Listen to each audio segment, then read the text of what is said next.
Well, so, Rich, where are you? I'm here again at River Park North, which is our local place in Greenville, North Carolina. Good old River Park North. The fields. Where are you at today? I am at the UNF, University of North Florida, Wildlife Sanctuary.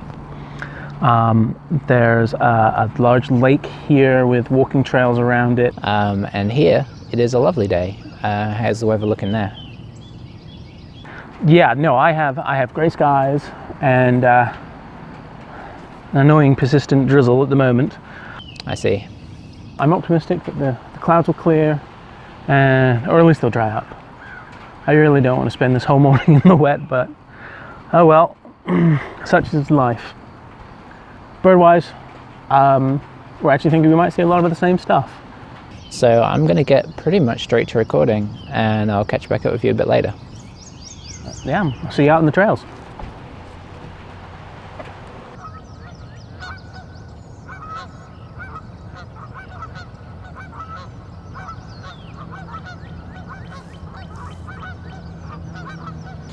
Well, I've barely made it inside the park, and it's already just too many birds to keep track of.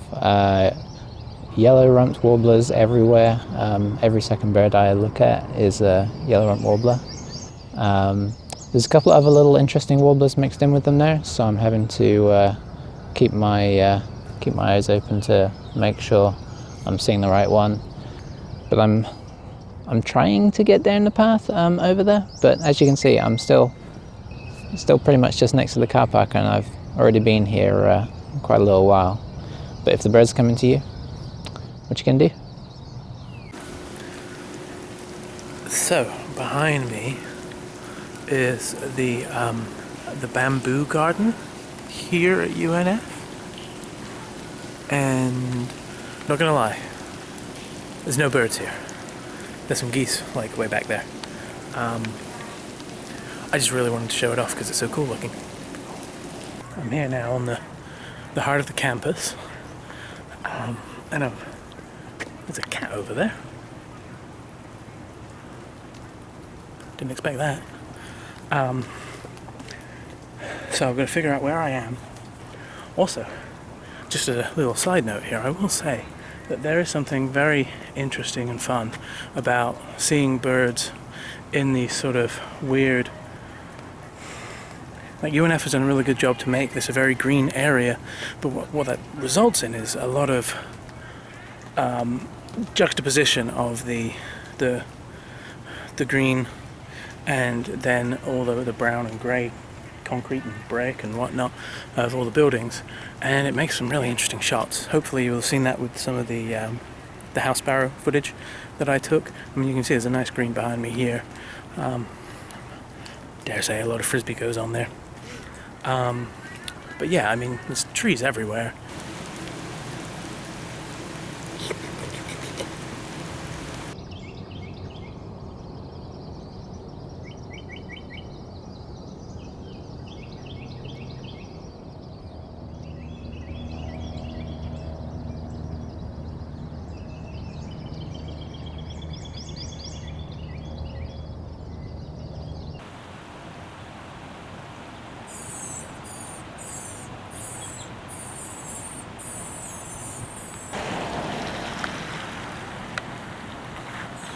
Well, that was pretty amazing. So that was a blue-gray gnatcatcher nest, and you could see the babies sticking their heads up, wanting to get their food. And now what I couldn't tell you is whether that was both parents coming to feed, or if it was just one or the other. I don't have that kind of intel, but that was so cool.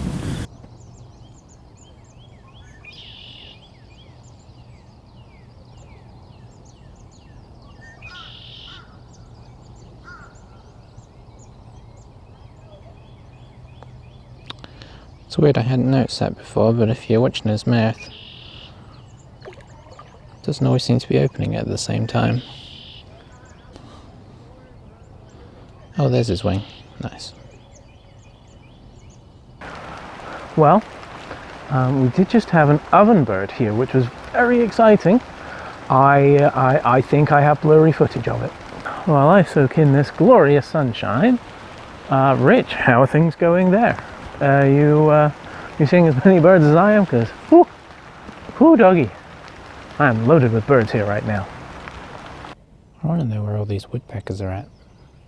I can hear them to the left and to the right. But so far, they refuse to come into my view.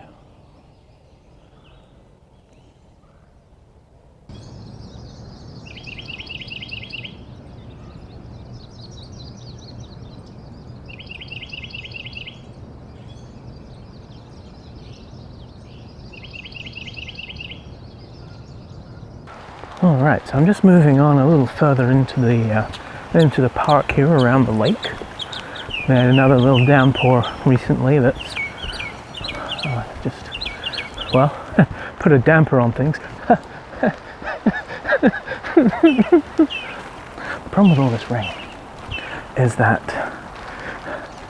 it makes it so much harder to find birds, because normally, and I don't know if everyone birds like this, but I rely heavily on finding movement out of the corner of my eye, and unfortunately the rain creates all these drops that make the movement harder to distinguish, because you keep seeing leaves bouncing around because of the rain rather than because of birds. In dry weather you see the leaves flipping around, you know you either got a squirrel doing some parkour or you have a bird that you're looking for. I have run into a big snag, and that is, I just entered the swamp and I found this.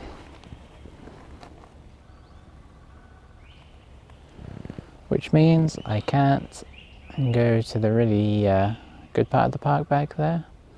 Well, I'm glad I didn't turn around instantly, because just across here I caught a little footage of some prothonotary warblers, which I am very happy about, because they're one of the birds that I always look for here.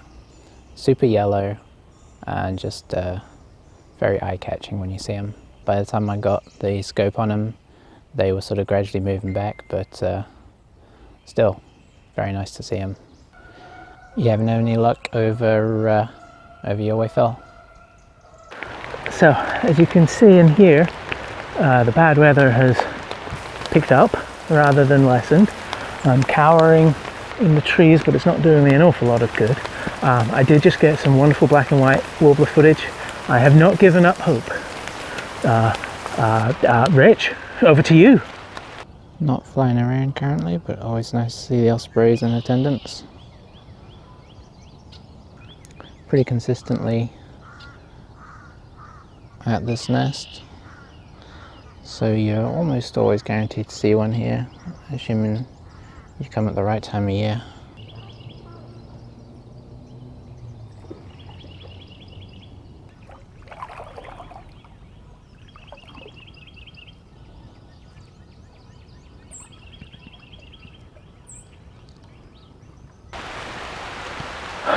You know,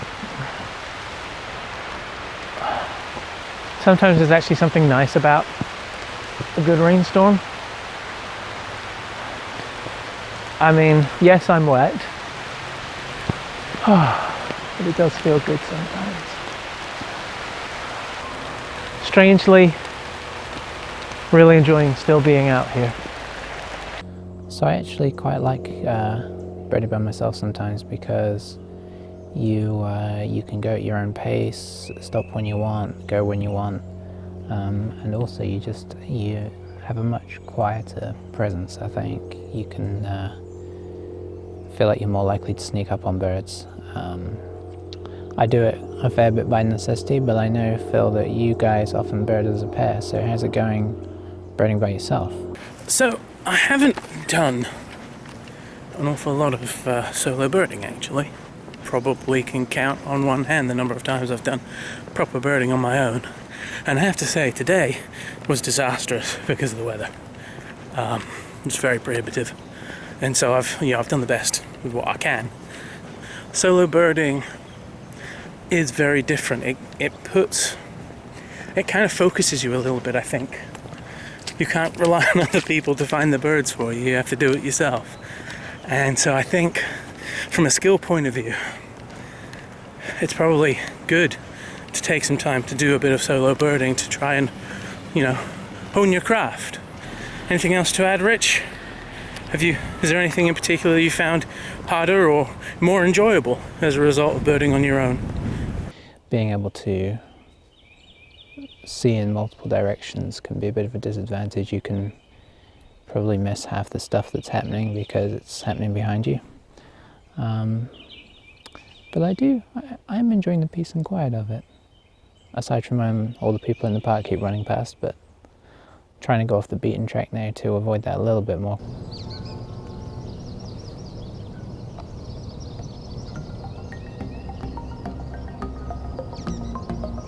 So, jolly old bird of the day? Yeah, bird of the day. Well, I'm just gonna go first here, I think, because I've decided that's what I'm gonna do. Do it. For me, it was the pileated woodpecker. And so initially the footage I got was sort of silhouetted with just like this little tuft of red, and then it very kindly dropped down to a lower position with better backlighting. Or, well, no backlighting really. They're not a bird that you can necessarily count on seeing. For sure. And it was just really cool. They're just kind of magnificent birds. So yeah, that's my choice for bird of the day. How about you? Well, I went for the ultra-planetary warbler because they are a bit of a river park speciality. Yeah. And they're pretty magnificent, really.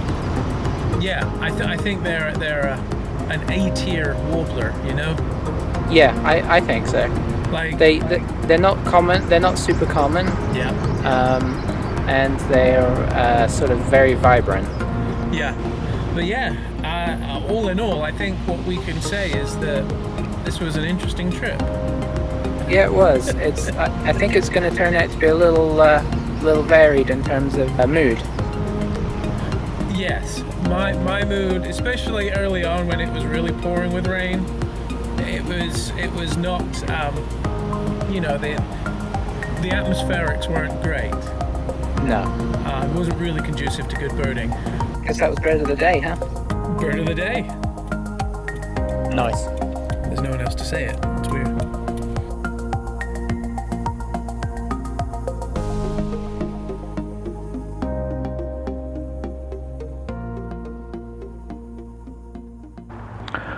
This is a test of the setup that I have here.